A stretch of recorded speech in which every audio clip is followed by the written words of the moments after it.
So I have a brand new Inventor file, and what I'm ready to do is I'm ready to commit this to Vault. So I'm going to select save, and what's going to happen here is it's coming up with the numbering scheme options. So my Vault has numbering schemes configured, and what's allowing me to do is select from the scheme that I want to apply. So the particular category that's in effect right now has 3 different options available to me. What I can do is I can use the straight up sequential, and what will happen is it'll just grab the next number available. I can go to this Acme sequential, so this is a custom one, and you can see that it starts with an A with a sequential number behind it. Or I can use this Acme R&D, and this one too is a custom one because it has a sequential number. I can select the category, then there's a delimiter, and then some fixed text. Now with these custom ones, perhaps this is just a model that you're just finicking with and you're not quite ready to commit it, but you do want to save it, is you can actually skip the generation, and you can always do that later because the Vault rename function will give you the same options. So what I'm going to do is I'm going to go with the Acme sequential. So there's the file number and part number it's going to generate. It's then going to ask me where I want to save this. So let's just save this into the root of designs. And what I'm going to do is I'm going to go to my Vault and tab, and I'm going to check that in. Now just to show that this tool is also available to you within Vault is let's launch the Vault client.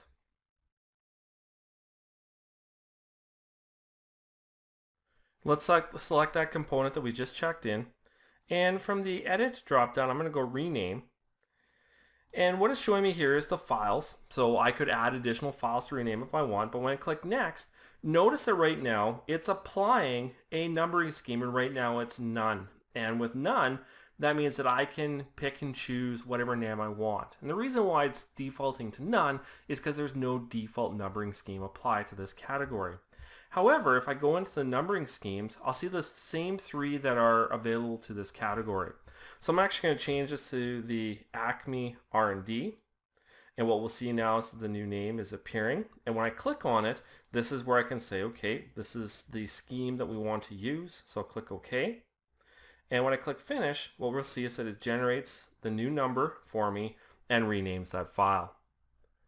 So that's the use of numbering schemes and custom schemes within Vault.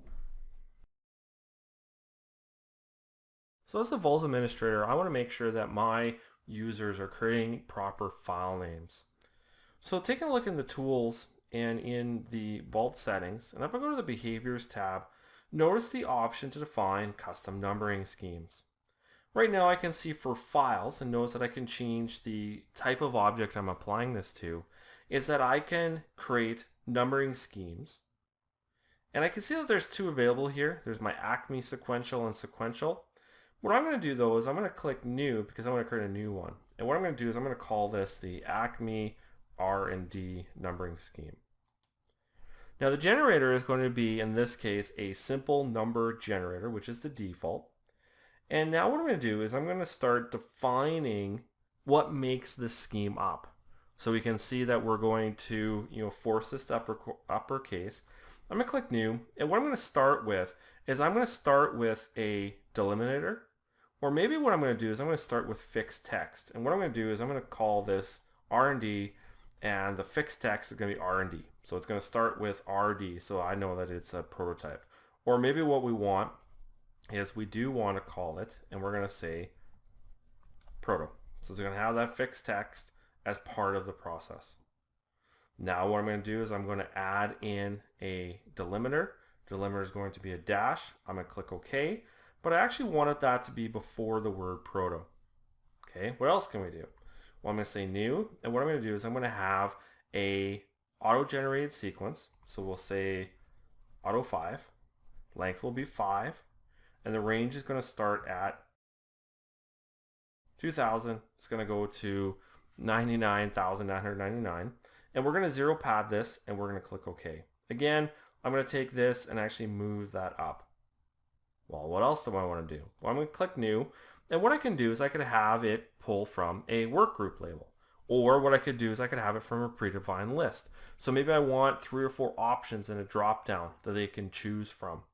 Maybe what I'd like to have is I like to have free text in the idea that they could type whatever it is that they want to type into that as they're defining it. So let's do a predefined list. And the list here is going to be my R&D list. And the first code is going to be an A, and this is going to be an alpha. And we're going to have a B for a beta. And we're going to have one for an N, or we're going to have one for a C. And that's going to be a description of continuous improvement. So we'll click OK to that. And it's just flagging it because I haven't picked a default yet. So we'll click OK. Now we have our R&D list. I'm going to move that up so it happens just after the sequence but before the dash. We'll click OK. Now we can see that this is now active, but it's not the default.